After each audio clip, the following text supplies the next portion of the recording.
Gamus.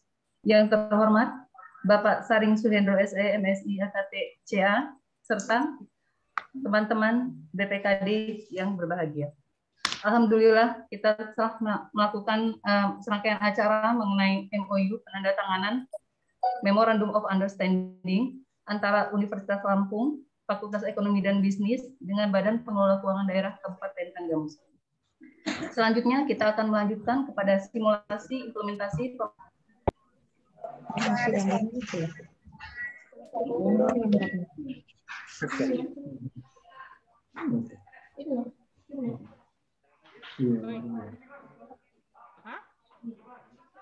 Lanjutan yang punya BPKD, kalau tadi kan sama Unila, ini BPKD.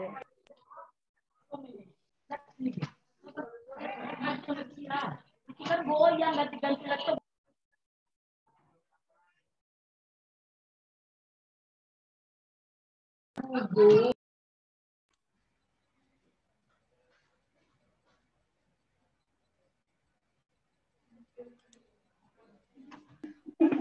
Mohon maaf Pak Saring, ini jaringan terputus. Jaringan terputus, saya lanjutkan. Baik kawan-kawan sekalian, saatnya kita memasuki simulasi implementasi pemanfaatan klinik pembelajaran yang akan disampaikan oleh Dr. Saring Suhendro SE, MSI AKT CA. Kepada Bapak, kami persilakan. Oke, sebelumnya mohon izin untuk bisa share screen ya.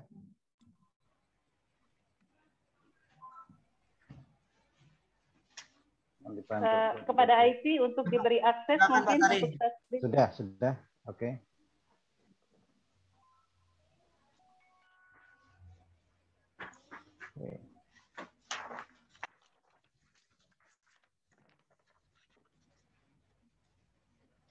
Baik, bismillahirrahmanirrahim. Assalamualaikum warahmatullahi wabarakatuh. Waalaikumsalam warahmatullahi wabarakatuh. Semoga Bapak Ibu sehat semua. Ya. Hadir di sana ada Bapak Kaban dan Bapak Ibu Kabit yang tidak dapat saya sebutkan satu persatu karena memang saya nggak pegang catatannya daripada nanti salah. Baik, pada pagi sudah menjelang siang ini, ya. Tentunya menindaklanjuti dari salah satu hasil dari MOU tadi. Ini sebenarnya uji coba, bukan materi yang sesungguhnya. Ya. Tapi nanti hanya secara gambar secara umum, pada pertemuan-pertemuan berikutnya kita akan lebih intens dan lebih secara teknis kita membahas apa yang terkait dengan bagaimana mekanisme pengelolaan keuangan daerah. Mungkin sebelumnya kita sepakati, ya, ini sudah 11:30, nanti kita lanjut ada zuhur, ya, dan zuhur, atau kita selesaikan sampai 12:30, habis itu break ya. Nanti mohon diingatkan oleh moderator. Baik, yang akan kita bahas pada siang hari ini mungkin hanya secara garis besar, ya, secara garis besar. Nanti pendalaman bisa kita lakukan pada sesi berikutnya, yaitu bagaimana dampak amandemen peraturan pemerintah dan Permendagri terhadap kebijakan dan pengelolaan keuangan daerah yang kita sampaikan pada siang hari ini. Pada pepatah, tak kenal maka tak sayang, tak sayang maka tak cinta, tak cinta maka tak menghasilkan keturunan, kecuali dipaksa. Ini sekilas biodata, ya. Karena saat ini masih aktif di dosen Fakultas Ekonomi di Lampung, ngajar di bidang akuntansi. Ya. Yang nomor handphone yang bisa dihubungin, ya. Sebentar, ada.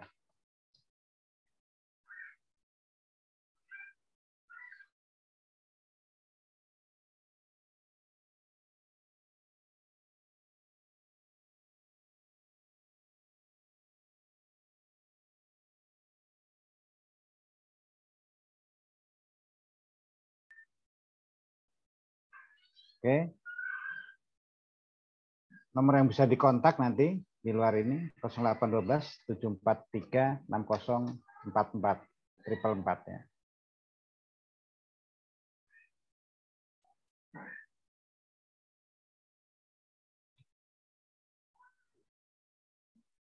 Baik, yang perlu kita pahami bersama, Bapak Ibu, dalam pengelolaan keuangan negara dan daerah, ini ada 3 poin. Yang pertama, pengelolaan keuangan pemerintah harus berdasarkan pada peraturan perundang-undangan. Rp1 uang yang dikeluarkan itu harus ada dasar hukumnya dalam bentuk perda.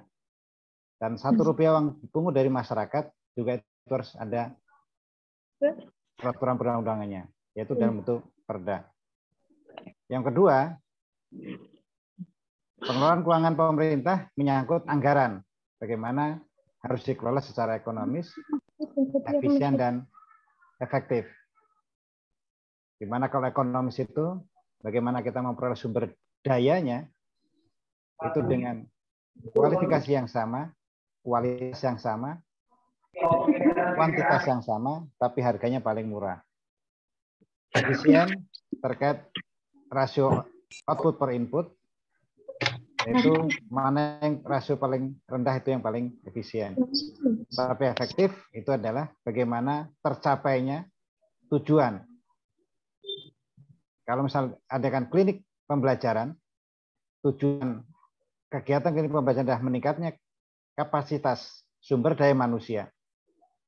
Dalam hal kemampuan teknis, maka apabila itu tercapai, maka kegiatan pembelajaran dengan klinik pembelajaran ini akan lebih efektif. Yang ketiga, pengelolaan keuangan pemerintah syarat dengan kepentingan politik, di mana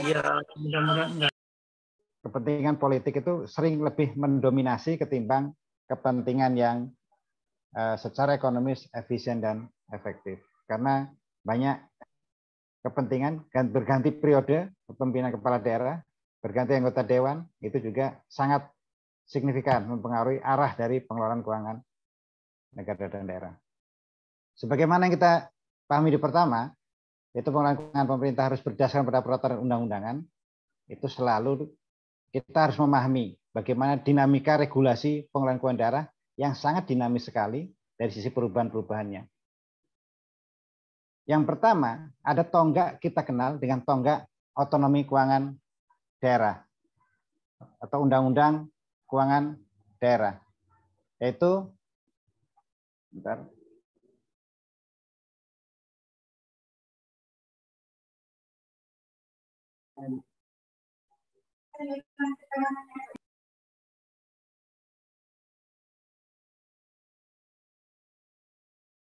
dengan dikeluarkan Undang-Undang 22 tahun 99 tentang pemerintahan daerah dan Undang-Undang nomor 25 tahun 99 tentang perimbangan keuangan antara pemerintah pusat dan daerah.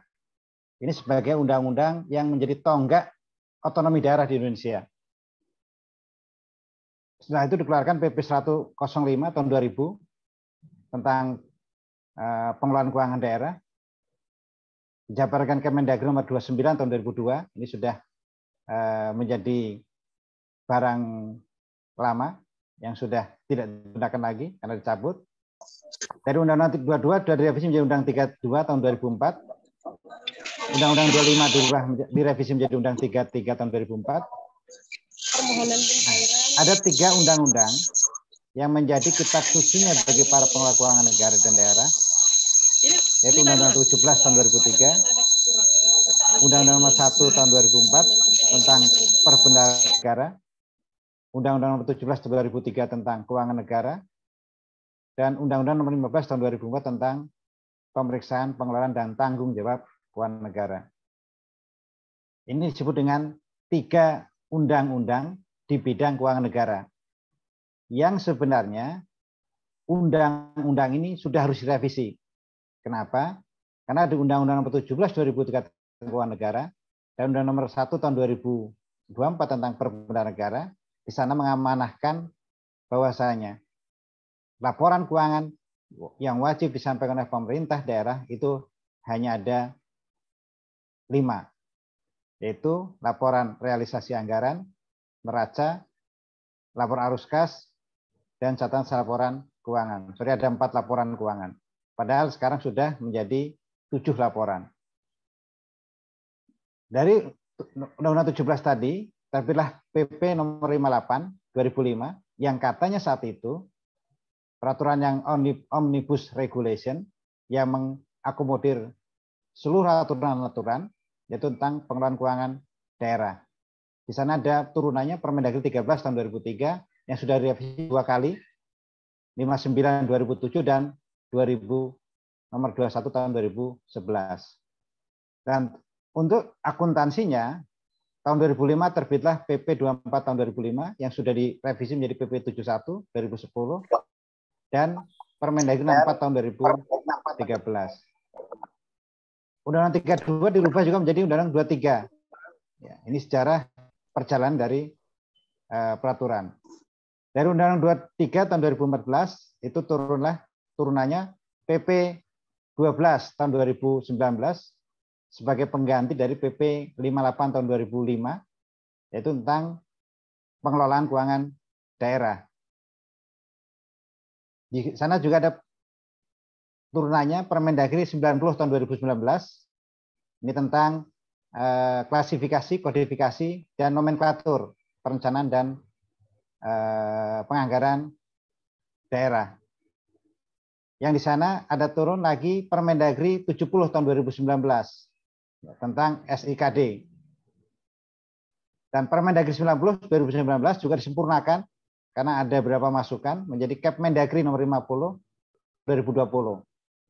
Jadi selalu berkembang penambahan-penambahan ya dari apa yang sudah ditetapkan karena Permendagri 90 ternyata masih jauh dari sempurna.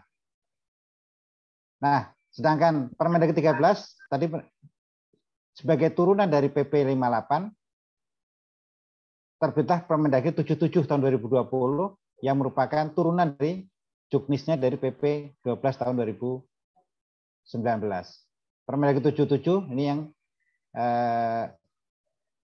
relatif baru ya, karena menggantikan dan sekaligus mencabut Permendagri nomor 13.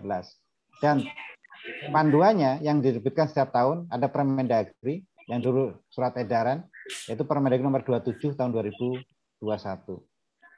Sampai saat ini yang sebagai dasar pengelolaan keuangan daerah dalam proses perencanaan sampai ke pertanggungjawaban ya itu yang digunakan adalah sebagai berikut. Ada PP nomor 12 tahun 2019, PP nomor 13, PP nomor 12 tahun 2017, PP nomor 18 tahun 2016, Permendagri nomor 86 tahun 2017,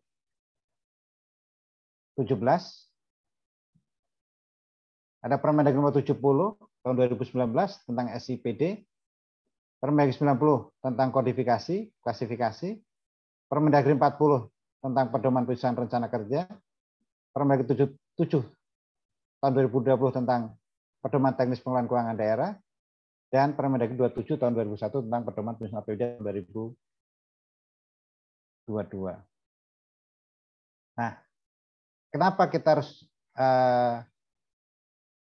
mengetahui dasar hukumnya? Karena memang tadi sisi pengelolaan keuangan negara itu adalah berdasarkan pada undang-undang. Undang-undang nomor 33 tadi 2004 tentang perimbangan keuangan antara pusat dan daerah itu juga sekarang sedang dalam tahap revisi. Masih dalam tahap penggodokan ya, tentang HKPD. HKPD itu hubungan keuangan antara pusat dan daerah. Dan kebetulan kemarin saya dikasih dapat naskahnya karena diminta oleh Ibu Wagub untuk mengkritisi draft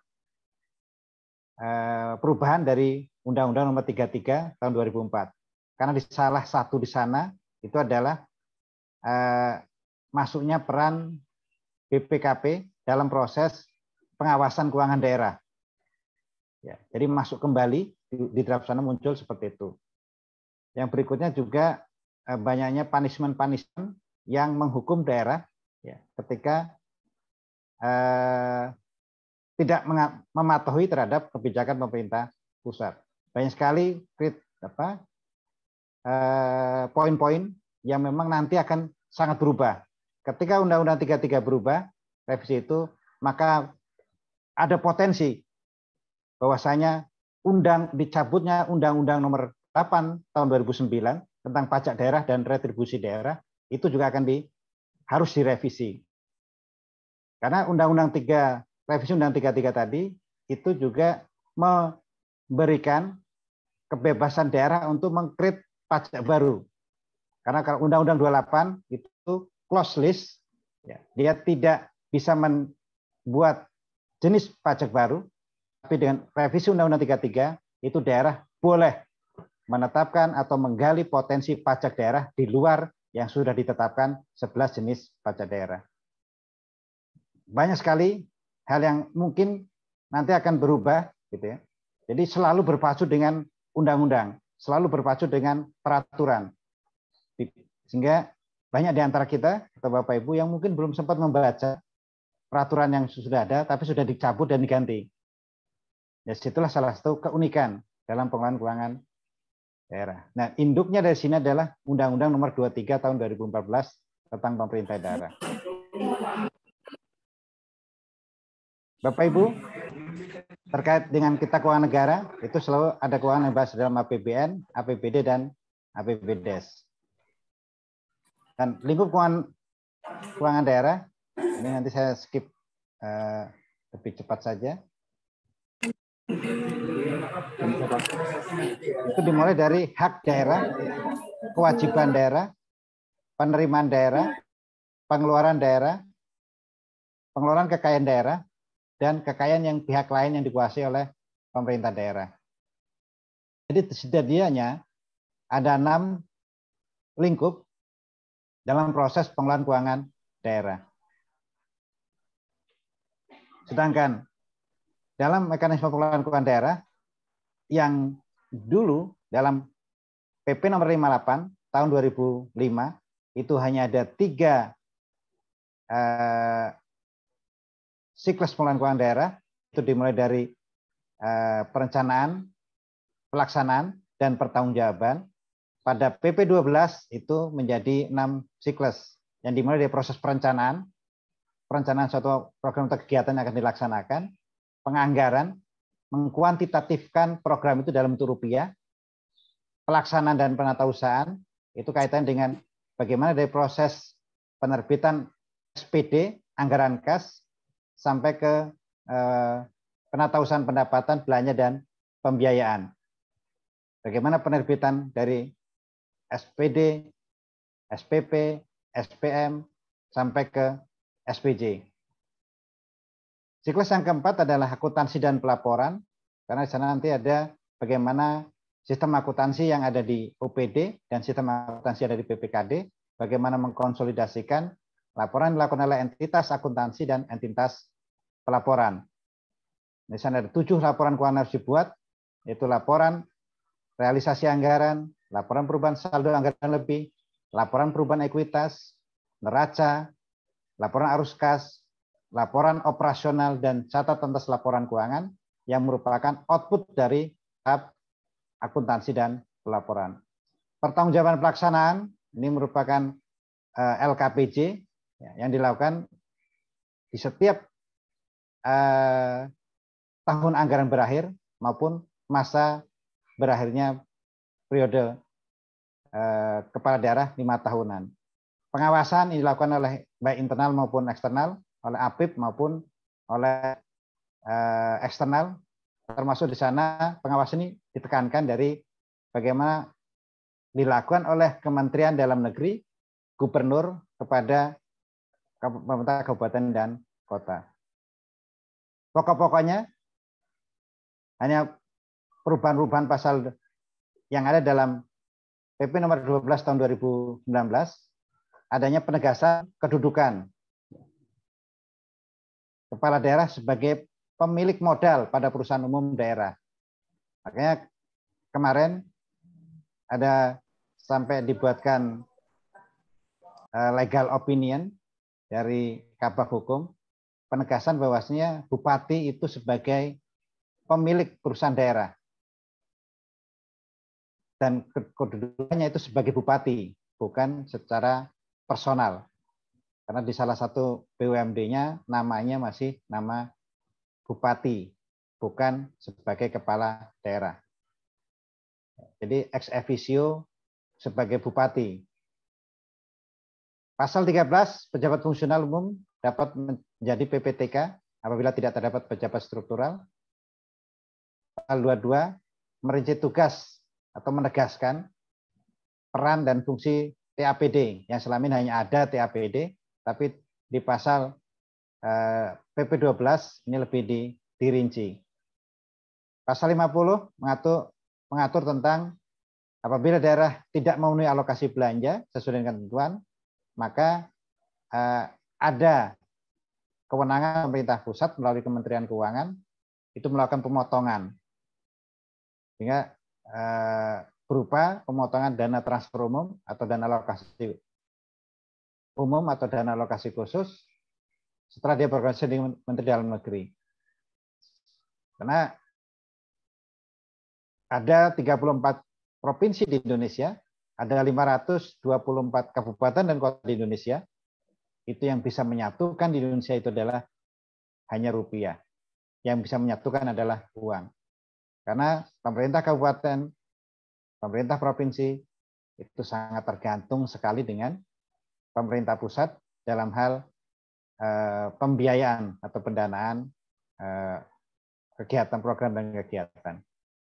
Sementara pasal 14 dan 15 bahwa PPK SKPD itu mempunyai tugas dan wewenang dalam melakukan verifikasi SPP, baik UP maupun LS, serta kelengkapan-kelengkapannya yang diajukan oleh bendahara pengeluaran dan melakukan verifikasi pertanggungjawaban atas melakukan pengeluaran tersebut.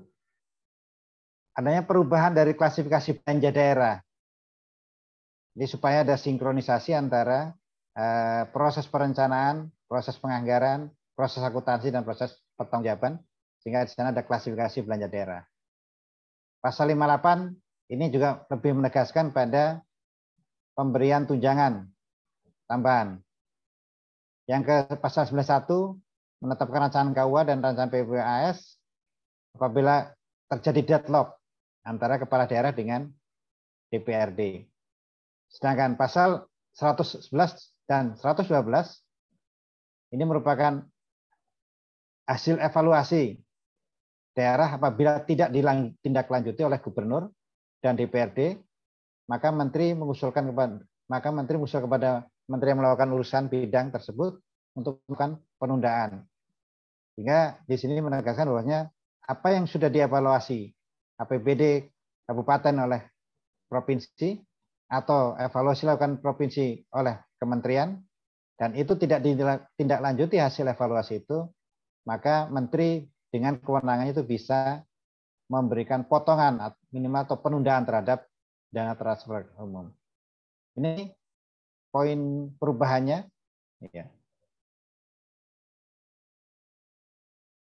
Di sini menekankan bahwasanya kepala daerah ya, ini mewakili kepentingan kekayaan daerah yang dipisahkan, yaitu dia statusnya sebagai pemegang saham dan pemilik modal. Dia kapasitas sebagai pemegang kekuasaan pengelolaan keuangan daerah.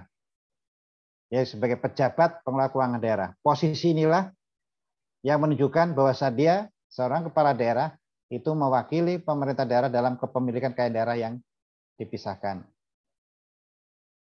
Nah, terkait dengan TAPD, ya, penegasan TAPD di sini adanya penegasan dari fungsi bagaimana membahas, memverifikasi, menyiapkan, dan melaksanakan tugas lainnya.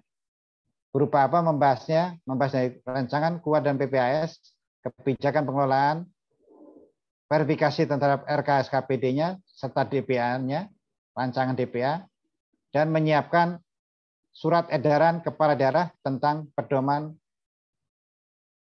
pelaksana APBD, pedoman penyusunan rancangan kerja dan anggaran satuan kerja perangkat daerah.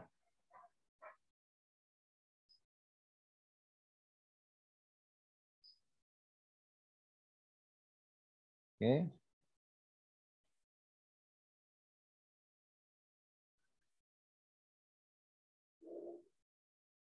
Bentar, hanya ada hang ini.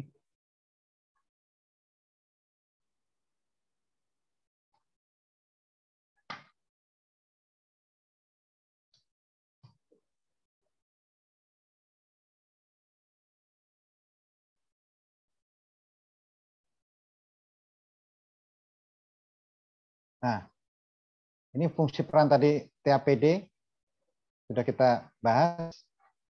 Nah, berikutnya kita lewatkan. Nah, struktur pengelolaan keuangan daerah yang menarik di sini, ya, kalau SKPKD masih sama, dia SKPD. Ketika ini ada unit SKPD, dia selaku KPA dan dia memiliki PPTK serta PPK unit SKPD. Dia memiliki PPK unit SKPD. Ini yang kebaruannya. Sementara kalau yang lain itu masih sama.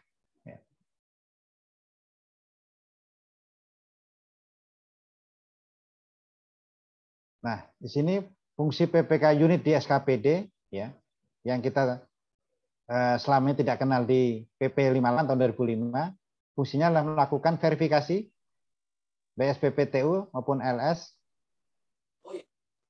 menyiapkan SPM, dan melakukan verifikasi di laporan. Tapi PPK unit SKPD, ya, dia tidak memegang UPGU, ya, karena yang UPGU tetap dilakukan oleh di PPTK-nya, PPTK di SKPD. Nah, perubahan klasifikasi belanja ini menarik, Bapak Ibu. Kalau di PP kita kenal di PP 58 tahun 2005, kita kenal ada dua kategori, yaitu belanja tidak langsung dan belanja langsung. Kalau belanja tidak langsung karena tidak terkait dengan program kegiatan, tapi kalau belanja langsung terkait ada program kegiatan. Nah, di PP 12 tahun 2019, ini kita kenal adanya belanja operasi. Ini sudah mengacu pada PP 71 tahun 2010 tentang standar akuntansi pemerintahan, karena dikenal di sana nomenklaturnya yang digunakan adalah belanja operasi, belanja modal, ya. Ini belanja tidak terduga serta belanja transfer. Nomenklatur ini mengacu pada PP 71. Nah, belanja operasi ini kita kenal juga adanya belanja pegawai, jadi tidak dipisahkan lagi antara belanja langsung dan tidak langsung.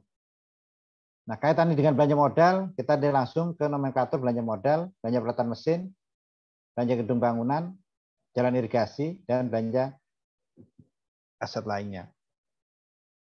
Yang selebihnya masih sama. Nah, kalau kemarin belanja tidak terduga ini, belanja tidak terduga merupakan komponen dari belanja tidak langsung, menjadi komponen belanja tidak langsung, di PP nomor 12 itu menjadi komponen belanja tersendiri, yaitu belanja tidak langsung. Belanja tidak terduga. Kalau dulu namanya belanja tidak tersangka. Nah, struktur APBD dari konsep perubahan klasifikasi belanja, maka struktur APBD juga berubah, ya, terutama di komponen belanja, hanya di komponen belanja, yaitu dikenal belanja operasi, belanja modal, belanja tidak terduga, dan belanja transfer.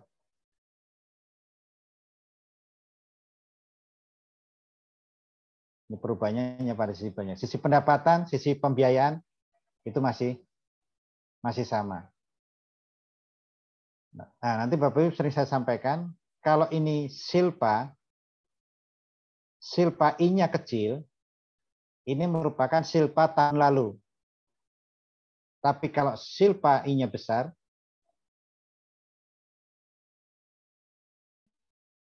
ini berarti silpa tahun berjalan.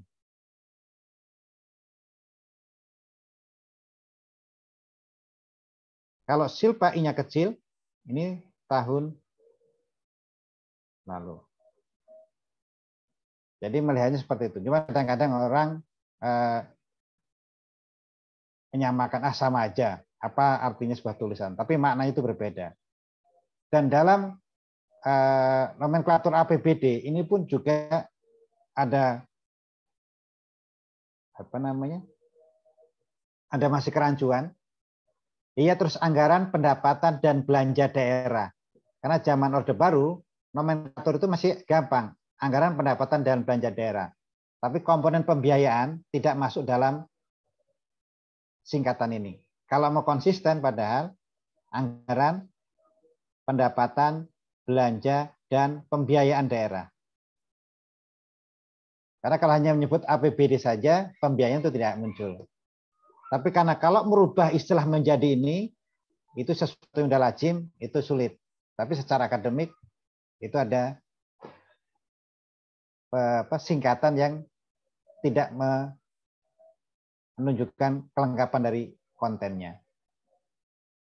Nah, analisis standar belanja ini menjadi sesuatu yang wajib kalau kita mau mengacu pada pelaksanaan anggaran berbasis kinerja.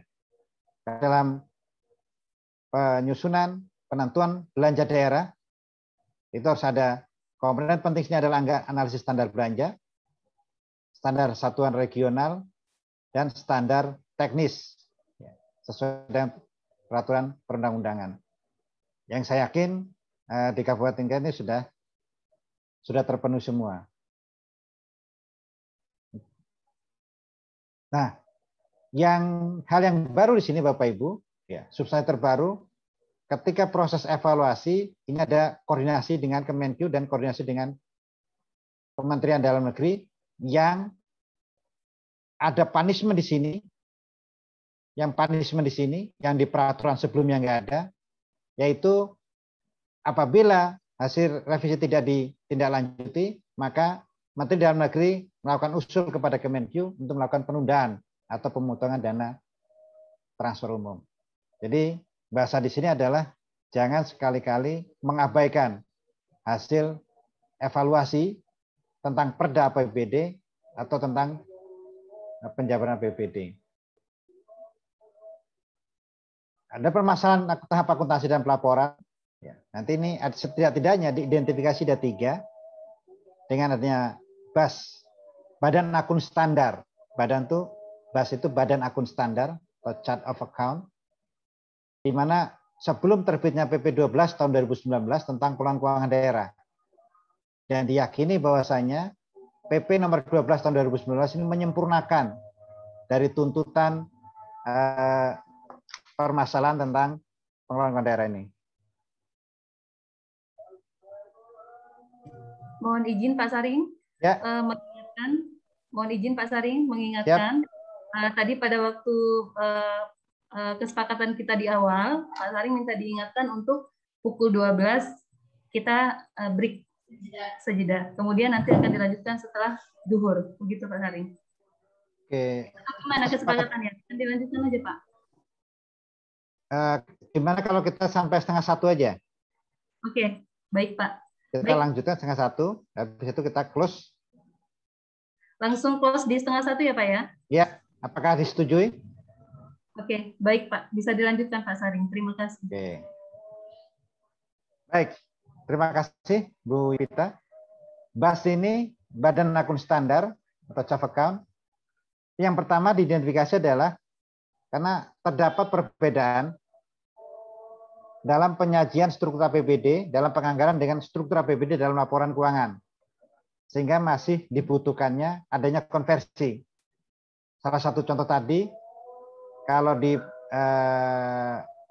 sebelum terbitnya PP 12 tahun 2019, ada 2 jenis badan akun standar, yaitu dalam proses penganggaran yang diatur dalam Permendagri nomor 13 tahun 2006, yang terakhir sudah direvisi menjadi Permendagri nomor 21 tahun 2011, itu nanti lampiran 3 dan lampiran 4 tentang badan akun standar akuntansinya dan anggarannya, itu juga diatur dalam BAS untuk pelaporan dalam Permendagri nomor 4 2006-13 itu berbeda. Ya. Itu berbeda antara penyelesaian akuntansi Permendagri 64 dengan Permendagri nomor 13 yang sudah direvisi menjadi Permendagri 21 2011. Sehingga penggunaan 2 badan akun standar tersebut menyebabkan Pemda membuat 2 jenis LRA, yaitu LRA dengan kode Permendagri 13 dan laporan realisasi anggaran menggunakan kode Permendagri 64 tahun 2013. Yang kedua, terdapat perbedaan dalam penyajian kode dan nomenklatur program kegiatan organisasi karena versinya berbeda-beda. Yaitu pada pasal 77 ayat 15 Permendagri 13 tahun 2006, maka kode rekening baku disesuaikan dengan kebutuhan Pemda. Yang artinya Pemda itu bisa meng-create kode rekening untuk menyusun program kegiatan. Karena di sana ada DST. Nah, apa dampaknya? Apa dampaknya ketika menambahkan akun? Maka ketika akun misalnya, katakanlah sebut saja kodenya, misalnya 5, hanya contoh saja, 58, ini kabupaten di satu kabupaten ini akan berbeda dengan kabupaten lain. Dengan kode yang sama karena di sana DST, dengan kode yang sama tapi bisa digunakan nama kegiatan yang berbeda. Sehingga ketika melakukan konsolidasi secara nasional dalam konteks GFS, Governmental Financial Statistic, kode itu ternyata tidak bisa disatukan. Ketiga, kaitannya dengan menjaga data statistik kinerja keuangan tadi secara nasional, maka ini akan menjadi permasalahan. Karena jangankan kode antar pemerintah daerah, kode antar Pemda, Pemda dengan pusat, itu akan bermasalah. Antar Pemda dengan Pemda pun itu akan mengalami kesulitan. Seperti tadi juga ketika proses penyusunan, anggarannya menggunakan Permendagri, laporan keuangannya berdasarkan Permendagri 13. Oke. Ini kita lanjut. Ya, karena ada suara ya. Dari perencanaan pengelolaan keuangan daerah, ini dari proses RPJMD-nya, ini sudah dimunculkan ada kode urusan bidang, kode organisasi, kode lokasi, kode sumber pendanaan, serta kode rekening. Dan ini akan sama dari proses penganggaran. Di proses perencanaan penganggaran pun itu juga akan muncul kode-kode ini, sehingga diharapkan itu adanya proses sinkronisasi. Nah, pada saat siklus pengelolaan, dari tahap pertama ada DPA, dari berikutnya tahap penatausan pendapatan, penatausan belanja, penatausan pembiayaan, sampai transaksi elu dan raca, sampai nanti proses review, evaluasi, review, dan audit statistik, itu ada sinkron kegiatannya, sinkron kodenya, dan sinkron proses dari proses pengelolaan keuangannya, ada dari proses perencanaan pembangunan sampai ke pengelolaan keuangan. Hal yang menarik Bapak Ibu, ada perbandingan tentang akuntansi pemerintah daerah. Kalau PP 58, dia hanya merupakan bagian dari proses bab, yaitu penatausan keuangan daerah. Ada jumlah bagian 1. Sementara kalau pasal di PP 12 tahun 2019, itu tentang akuntansi keuangan daerah, itu diatur bab tersendiri, yaitu tentang bab akuntansi dan pelaporan keuangan pemerintah daerah. Sehingga di PP 12 tentang akuntansi pemerintah daerah itu juga menjadi perhatian khusus. Di sana ada 2 bagian yang membahas tentang akuntansi keuangan daerah. Jumlah pasal menjadi 9 pasal, yang tadinya 8 pasal. Sedangkan struktur pengaturan lebih sistematis dan detail tentang akuntansi keuangan daerah ini, adanya pengaturan tentang ketentuan-ketentuan akuntansi, baik akuntansi Pemdanya, kebijakan akuntansinya, sistem akuntansi pemerintah daerah, dan badan akun standar. Itu lebih sistematis. PP 12 tahun 2019 juga menjelaskan lebih detail tentang ketentuan-ketentuan akuntansi tersebut. Ada revisi dari definisi sistem akuntansi pemerintah daerah. Nah, nanti harus kita adopsi juga kalau Bapak kita akan membuat tentang perda tentang pokok-pokok pengelolaan keuangan daerah, karena di sana ada salah satunya subnya tentang akuntansi pemerintah daerah. Kalau di PP 58 tahun 2005, dia mengkonsepkan bahwa SAPD itu dari sudut pandang sistem dan prosedur. sistem dan prosedur itu bicara langkah-langkah dalam melakukan proses transaksi, yaitu proses transaksi penerimaan kas, pengeluaran kas, serta non-kas. Sedangkan kalau PP 12 tahun 2019, dia mengkonsepkan sistem akuntansi pemerintah daerah tuh dari sudut pandang pelaporan keuangan. Yaitu SAPD dimaksud memuat pilihan prosedur dan teknik akuntansi dalam melakukan identifikasi, proses, pencatatan, posting, neraca, saldo, penyajian laporan keuangan. Dan meliputi sistem akuntansi SKPD dan sistem SKPD.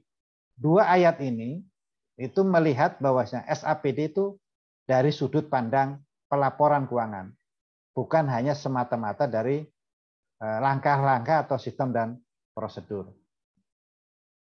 Dan dampaknya apa bagi Pemda?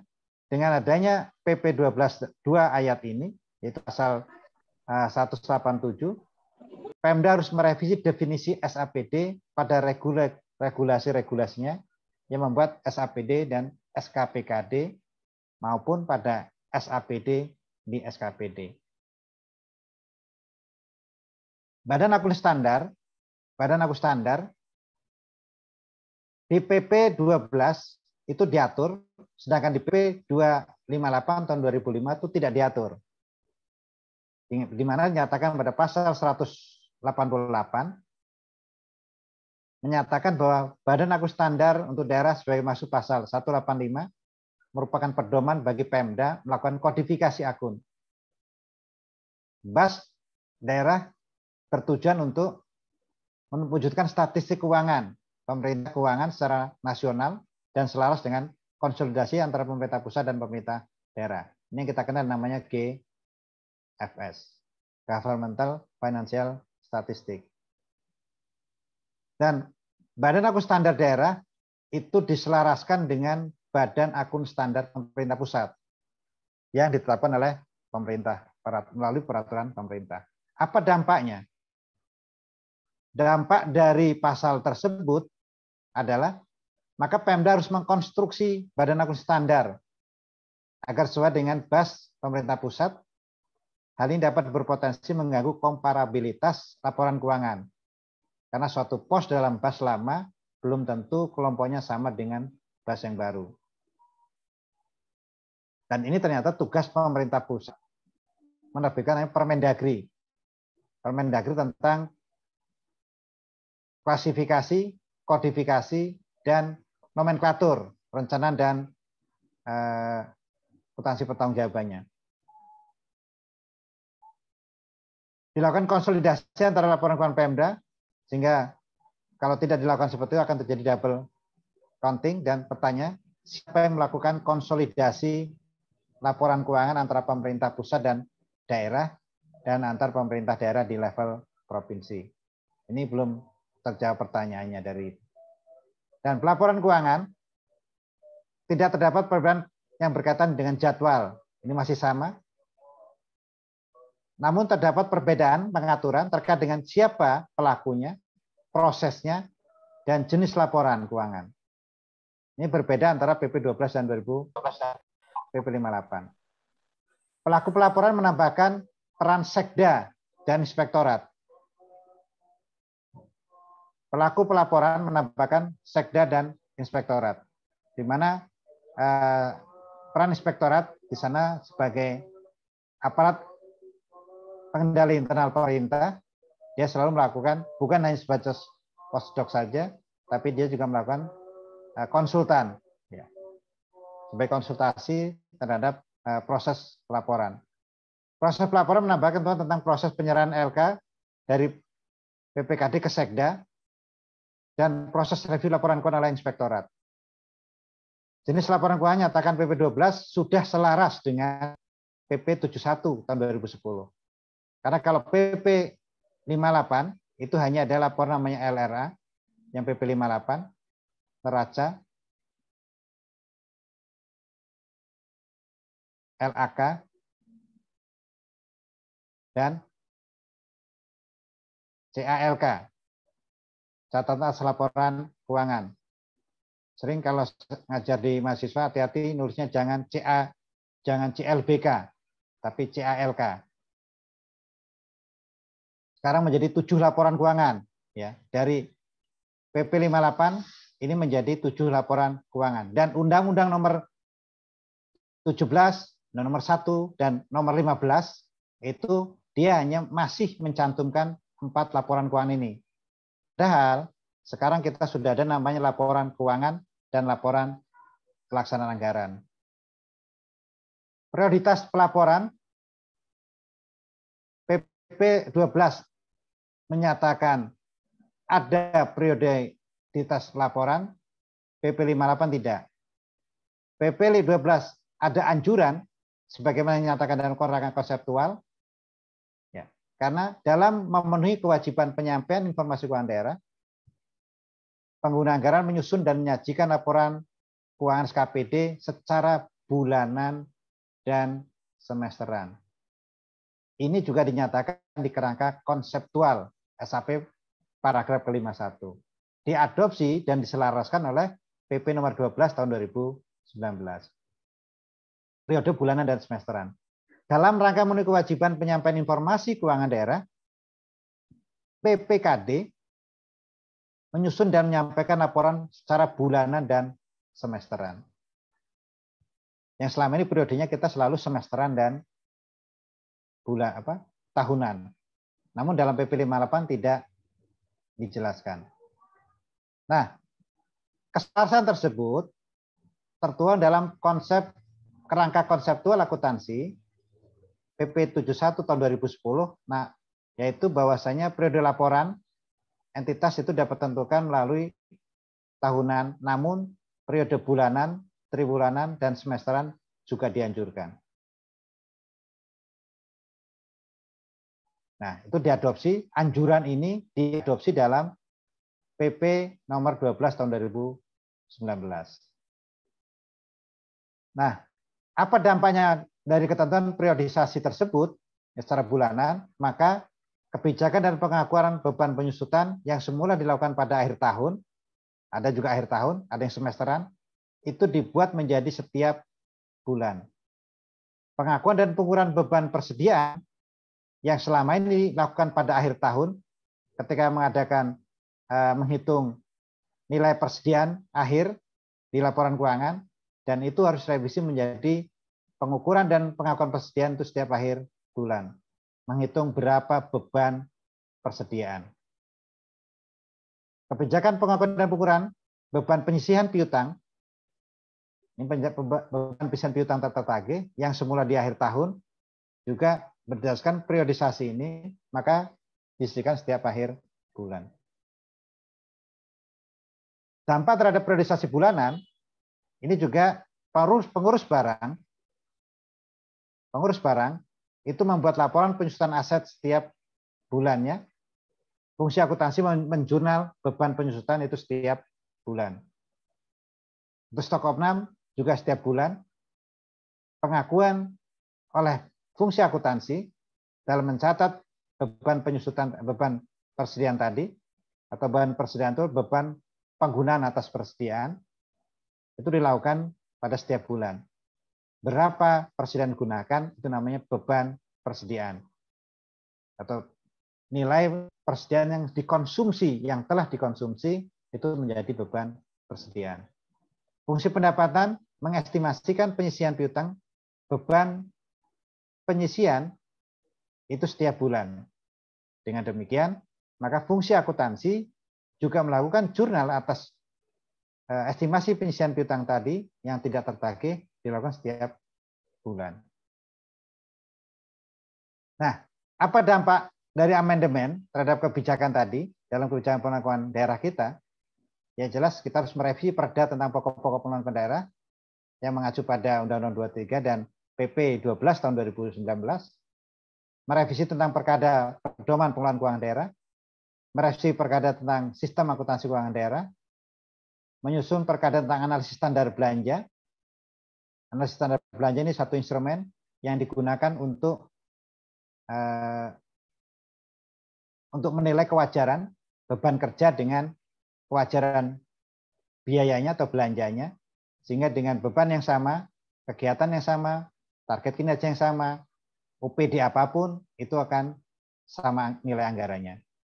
Adanya implementasi sistem informasi keuangan daerah ini sudah kita lakukan, yaitu software yang free dari Kemendagri, namun walaupun aplikasi itu belum paripurna.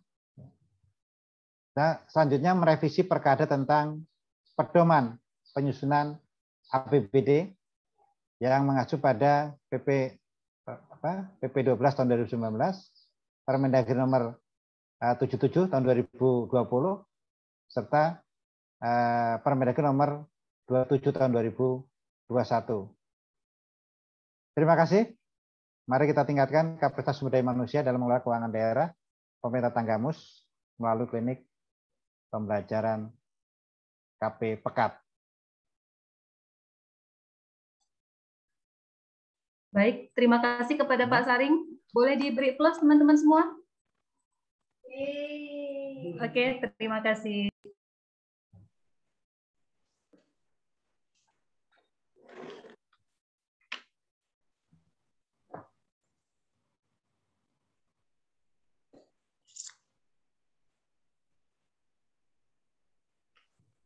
Itu suara Masih kita. unmute. Oh, maaf, ya. Ya, kami ucapkan terima kasih kepada Pak Saring yang telah memaparkan tentang regulasi pengelolaan keuangan daerah. Banyak mengenai regulasi yang mungkin kita sendiri belum sempat baca, tapi tiba-tiba sudah direvisi. Dengan acuan Undang-Undang 23 nomor 2 tahun 2014 tentang pemerintah daerah, kita bisa banyak sekali mempelajari masalah regulasi. Tadi banyak dikupas masalah regulasi tentang pengelolaan keuangan daerah, tentang PP 58 2005 yang kemudian direvisi menjadi PP 12 2019. Kami juga dari bidang akuntansi akan lebih membahas masalah itu, Pak, karena kami mempunyai SISDUR dan kebijakan akuntansi yang baru.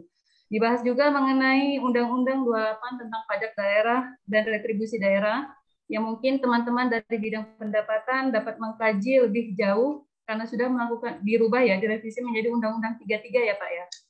Undang-Undang 33. Ada juga tentang TAPD dan terakhir tentang dampak amandemen bagi kebijakan. Salah satunya ada revisi Perkada di situ.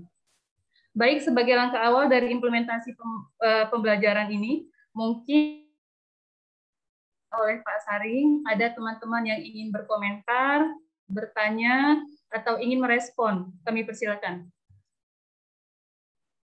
Mungkin Pak Sekjen, ada yang ingin disampaikan Pak Sekjen? Pak Mario, coba Pak Mario, terkait air tanah. Ya, ini Pak Kabit mungkin. Pak Mario? Atau Bu Ria ini mungkin, masalah penataan pengelolaan keuangan daerah ini. Silakan Bu Ria. Assalamualaikum Pak Saring. Waalaikumsalam warahmatullahi wabarakatuh. Tadi kebetulan materi yang dibahas oleh Pak Saring ini adalah sedang kita jalankan untuk kebijakan akuntansi dan strukturnya.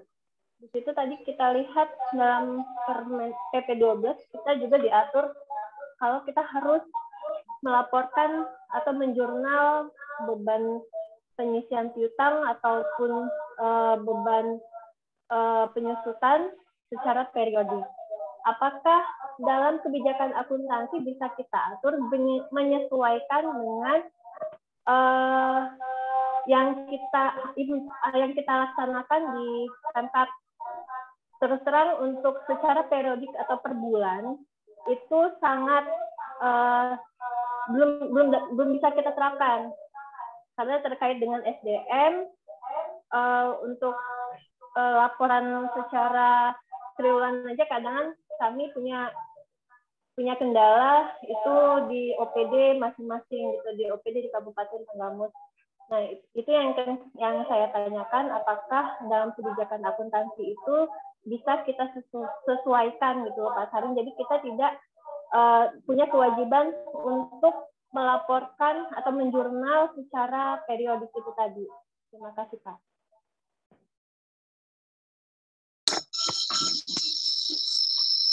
Ini langsung.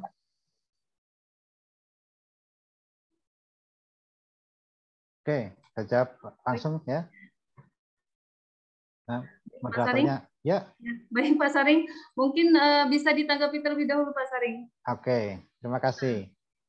Baik, terima kasih Bu Ria. Secara akuntansi, prinsipnya semakin detail itu kan semakin bagus. Informasi yang di pencatatan akuntansi itu semakin detail, maka semakin bagus. Nah, apa yang dikatakan tadi periodisasi itu dalam kerangka konseptual akuntansi pemerintah yang tertuang dalam PP 71 tadi itu sifatnya anjuran. Dan dia sifatnya bukan mandatori. Bukan mandatori dan bukan kewajiban. Namun kalau Pemda dia punya SDM yang kuat, komitmen yang kuat, dia akan menyampaikan laporan itu secara periode bulanan, itu dia akan semakin bagus. Informasinya semakin akuntabel dan semakin lebih dipercaya orang. Karena tingkat kesalahan dalam proses melakukan adjustment, penghitungan, pengakuan dan pengukuran tadi setiap bulan itu potensinya akan lebih kecil ketimbang dilakukan di akhir tahun. Nah, kalau punya komitmen, punya SDM yang kuat, punya komitmen yang kuat untuk melaksanakan, maka itu harus dituangkan dalam kebijakan akuntansi. Nah, kebijakan akuntansi tetap dicantumkan, hanya dikatakan di sana bukan sifatnya mandatori, apabila dia memungkinkan itu bisa melakukan itu. Karena di kerangka konseptual itu bunyinya juga dianjurkan. Ya, bunyinya dianjurkan. Dan di PP tadi, PP Permendagrinya tadi, ya, Permendagrinya tadi, PP 12-nya tadi, ya, PP 12-nya, dia mencantumkan periodisasinya. Ya. Tapi kalau sudah Anda cantumkan, Anda wajib, gitu kan? Ya. Anda wajib, maka Anda harus membuat periode bulanan. Karena di sana jelas memenuhi kewajiban menyampaikan informasi, menyusun dan menyajikan laporan keuangan bulanan dan semesteran. Kan kebijakan akuntansi begitu. Artinya kalau untuk periodisasi itu harus diatur terlebih dahulu di kebijakan akuntansi, baru bisa dioperasionalisasi ya Pak? Karena ini kan bukan mandatori. Ya, kebijakan akuntansi itu kan sebagai role-nya, ya, sebagai guidance-nya dalam melakukan treatment akuntansi. Tapi nanti bukan hanya perbub tentang kebijakan akuntansi, kan harus ada lagi perbub tentang sistem akuntansi pemerintahan daerahnya. Nah, sistem perbub tentang sistem akuntansi pemerintahan daerah kan lebih teknis lagi tentang bagaimana badan aku standar dan jurnal-jurnalnya. Nah, kalau kebijakan kan lebih kepada framework-nya saja. Bagaimana selalu bicara 4P. Kebijakan akuntansi nanti bicara 4P, yaitu pengertian, pengakuan, pengukuran, dan penyajian. Nah, tapi teknisnya nanti di SAPD-nya. Baik. Gitu. Terima kasih Pak Sari. Ya. Terima kasih Bu Rian. Mungkin ada dari teman-teman yang lain yang ingin merespon dari bidang lain, mungkin kami persilakan. Mohon maaf, izin Pak Saring, nanti untuk bahannya bisa di-share ya Pak, supaya teman-teman bisa untuk belajar. Ya. Izin nanti, ya. Dari bidang penetapan Pak. Siap Pak Mario. Ya. Tadi sempat dibahas sama Bu Yopita Pak terkait dengan perubahan Undang-Undang 28 tahun 2009 Pak terkait dengan pajak ke daerah Pak. Seingat saya itu tadi adanya Undang-Undang Cipta Kerja Pak yang berubah Pak. Ya. Mohon infonya ya Pak ya. Cipta Kerja itu 58 kayaknya Pak Mario. Bukan 28. Apa ya Bu Yopita? Sepertinya kalau saya coba meluruskan, kalau Cipta Kerja itu undang-undangnya 58 2020. Bukan 11 2020. 58 kalau nggak salah Pak Mario. Karena ini Pak Saring. Oke. 58 ya. Undang-Undang 28 tahun 2009 kan tentang PDRD. pajak dan retribusi daerah. Dia belum dirubah. Ya. Tapi itu nunggu perubahan karena ada namanya Undang-Undang Cipta Kerja. Nah, Undang-Undang Cipta Kerja itu sebagai dasar untuk menerbitkan revisi dari Undang-Undang Nomor 33 tahun 2004 tentang perimbangan keuangan antara pemerintah pusat dan daerah. Nah, di klausul rancangan perubahan, saya katakan rancangan perubahan dari Undang-Undang 33 itu memunculkan jenis-jenis pajak dan retribusi yang berbeda dari Undang-Undang Nomor 28 tahun 2009. Sehingga kalau nanti rancangan Undang-Undang HKPD tadi, hubungan keuangan pemerintah pusat dan daerah itu disahkan, maka Undang-Undang 28 itu harus direvisi. Jadi Undang-Undang 28 itu kalau adalah dampak dari disahkan rancangan Undang-Undang Perubahan 33, maka Undang-Undang 28 itu harus direvisi. Jadi sampai sekarang belum direvisi. Termasuk nanti tidak dikenal lagi Pak di rancangan Undang-Undang 33 kalau itu disahkan, tidak ada pajak hotel, pajak restoran, itu tidak ada. Ada 5 pajak digabung menjadi satu, itu nanti namanya pajak layanan jasa. Nah, ada beberapa nomenklatur yang dirubah dan ada kewenangan daerah untuk mengkredit pajak baru. Tapi itu belum disahkan karena tergantung nanti proses politik di antara Dewan, DPR dengan pemerintah pusat. Itu Pak Mario klarifikasinya. Terima kasih Pak infonya Pak. Kalau mau bahannya bisa saya share nanti. Tapi masih draftnya, ya. Masih draft rancangannya. Nanti bisa dipelajari. Jadi kalau nanti berubah jadi nggak kaget lagi. Jadi sekarang siapa yang cepat mempelajari informasi itu kita akan menguasai perkembangan. Ya, baik. Mungkin ada dari teman-teman yang lain yang ingin menanggapi atau merespon atau mungkin mempunyai permasalahan mengenai regulasi penatausahaan pengelolaan keuangan daerah. Kami persilakan untuk teman-teman yang lain. Izin Bu Yovita. Ya, silakan Pak Joni. Baik, Assalamualaikum warahmatullahi wabarakatuh. Yang hormat Pak Saring, Pak Kepala BPKD, Pak Sekretaris BPKD dan seluruh jajaran di BPKD. Tadi Pak Saring berkomentar di awal kalau tak kenal maka tak sayang Pak. Jadi saya mohon izin Pak, ada dari beberapa teman-teman di BPKD ini memang alumni dari FEB Unila Pak. Jadi saya salah satu mahasiswa Bapak Pak tahun 2003 Pak. Masya Allah. Kalau nggak salah dulu di pengantar akuntansi Pak. Jadi mohon izin ke depan menjalin silaturahmi yang lebih baik Pak. Amin, amin, amin. Ya. Pertanyaannya terkait dengan terlahirnya PP tentang pengelolaan keuangan daerah yang terbaru itu yang diturunkan di Permendagri 77, artinya ada kewajiban pemerintah daerah untuk membuat turunan-turunan seperti contoh apa yang disampaikan Bapak tadi tentang pedoman pengelola keuangan, lalu terkait tentang penatausahaan maupun penganggaran maupun sistem akuntansi pelaporannya Pak. Mungkin tadi hampir senada dengan Bu Ria, memang dalam aturan tersebut jelaskan tidak seberapa detail Pak. Namun ada salah satunya kebijakan pemerintah daerah yang mungkin tidak tergambar secara spesifik di aturan di Permendagri 77 maupun PP 12 yang mengaturnya. Apakah pemerintah daerah itu memungkinkan untuk mengatur perkada secara lebih detail? Itu Pak, demikian Pak. Assalamualaikum warahmatullahi wabarakatuh. Waalaikumsalam. Mungkin langsung bisa ditanggapi Pak Saring. Oke, terima kasih. Mohon maaf, tapi saya belum namanya Pak Mas siapa tadi? Pak siapa? Pak Joni. Pak Joni Pak. Pak Joni. Ya Pak. Nah.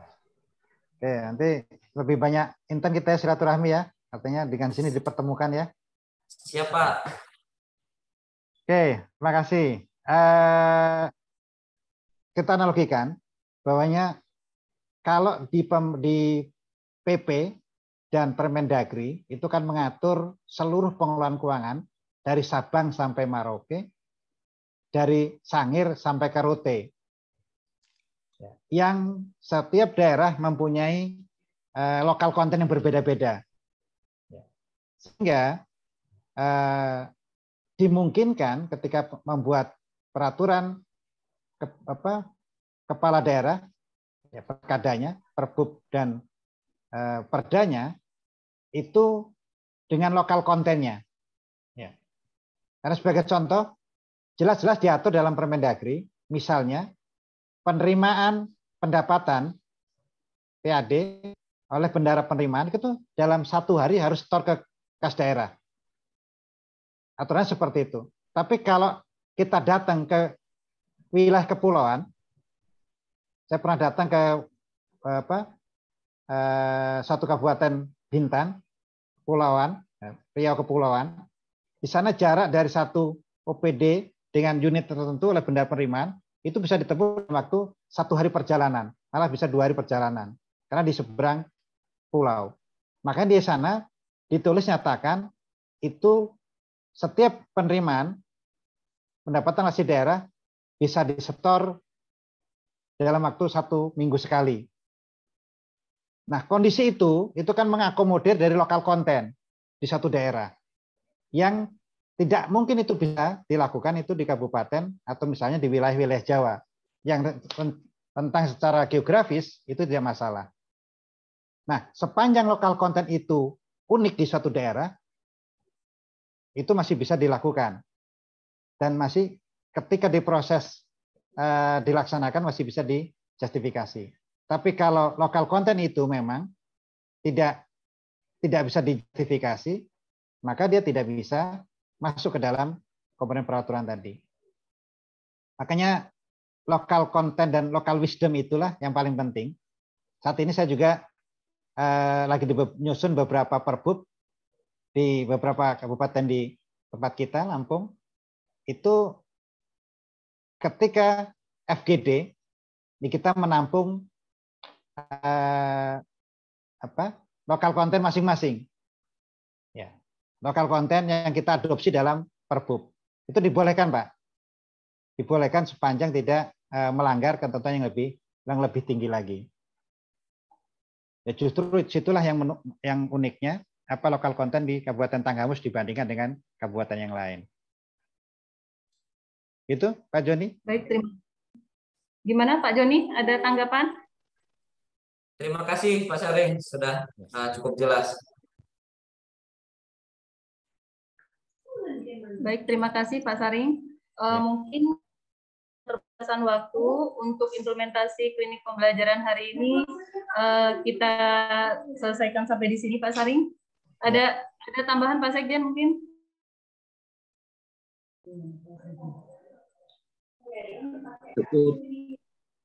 Cukup ya. Teman-teman yang lain kalau masih ada permasalahan atau masih ada pertanyaan mengenai klinik pembelajaran dari implementasi hari ini, mungkin bisa dicatat, kemudian nanti bisa diakomodir untuk kita berikan pertanyaan kepada Pak Saring. Karena mengingat waktu, mungkin klinik pembelajaran hari ini kita cukupkan sesuai dengan komitmen atau kesepakatan waktu di awal ya Pak Saring. Siap. Ini sudah lewat sekitar 10 menit. Nanti kami sebelum ditutup. Ya, makasih ya. Izin Pak narasumber Pak Dr. Saring. Siap, Pak. Ya, terima kasih atas materinya Pak. Ini sangat menarik Pak. Jadi mengupas tentang dasar hukum dari pengelolaan keuangan itu sendiri. Tadi sudah disampaikan. Jadi saya minta seluruh bidang-bidang ya. Jadi nanti ini masuk ke website, masuk nanti kemudian dalam bentuk YouTube. Jadi bisa dimanfaatkan apa yang menjadi materi kita pada hari ini. Teman-teman semua bisa memanfaatkan, terutama yang menyangkut regulasi-regulasi yang memang banyak perubahan. Tadi banyak perubahan di seluruh bidang, hampir banyak perubahan dengan berubahnya PP 12 tahun 2019 dan Permendagri 77 tahun 2020. Memang perubahan mendasar termasuk di pendapatan. Tadi saya dengar di Undang-Undang 28 banyak juga yang memang banyak perubahan-perubahan, pergeseran-pergeseran memang perlu kita sesuaikan. Terima kasih Pak Saring atas materinya. Mudah-mudahan ini bisa menjadi perhatian oleh kami khususnya di BPKD di seluruh jajaran, dan kita bisa memanfaatkan klinik pembelajaran ini dengan maksimal. Demikian Mbak Yovita, terima kasih. Baik, terima kasih Pak Kaban. Terima kasih kepada Pak Saring yang telah memberikan materi pemaparan implementasi klinik pembelajaran pada hari ini. Tetap jaga kesehatan, semoga kita bisa bertemu dalam klinik pembelajaran di episode berikutnya. Terima kasih kepada teman-teman semua yang telah mengikuti klinik pembelajaran pada hari ini. Mudah-mudahan ilmu bermanfaat dan kami tunggu untuk dikirimnya file ya Pak Saring. Siap. Untuk didistribusikan kepada teman-teman yang lain. Baik, terima kasih. Mungkin untuk IT kita mau mengadakan sesi foto bersama ya. Oke. Untuk Roy siap ya, Is? Oke. Baik, semua video mohon untuk diaktifkan. Oke. 1, 2. Ya. Sudah ya IT ya? Sudah Bu. Lagi sekali baik. lagi. Sekali lagi. Slide kedua mungkin ya. Ya, 1, 2. Ya. Oke. Terima kasih. Terima kasih atas perhatian semua. Mohon maaf apabila saya selaku moderator ada kesalahan dalam membawa acara. Tetap jaga kesehatan. Salam sehat. Assalamualaikum warahmatullahi wabarakatuh. Waalaikumsalam. Waalaikumsalam warahmatullahi wabarakatuh. Terima kasih Pak Saring. Terima kasih sama-sama. Assalamualaikum. Waalaikumsalam. Pamit dulu ya. Ya Pak Saring. Kebetulan jam 1 ini harus ngajar lagi nih, masuk ruang ngajar. Ya, Assalamualaikum. Salam.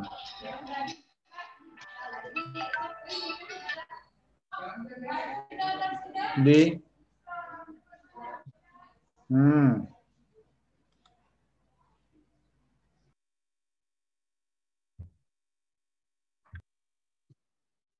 Sudah ya, saya tutup ya.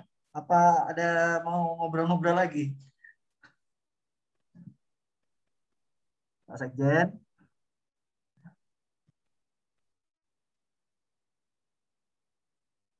Oke, dadah. See you.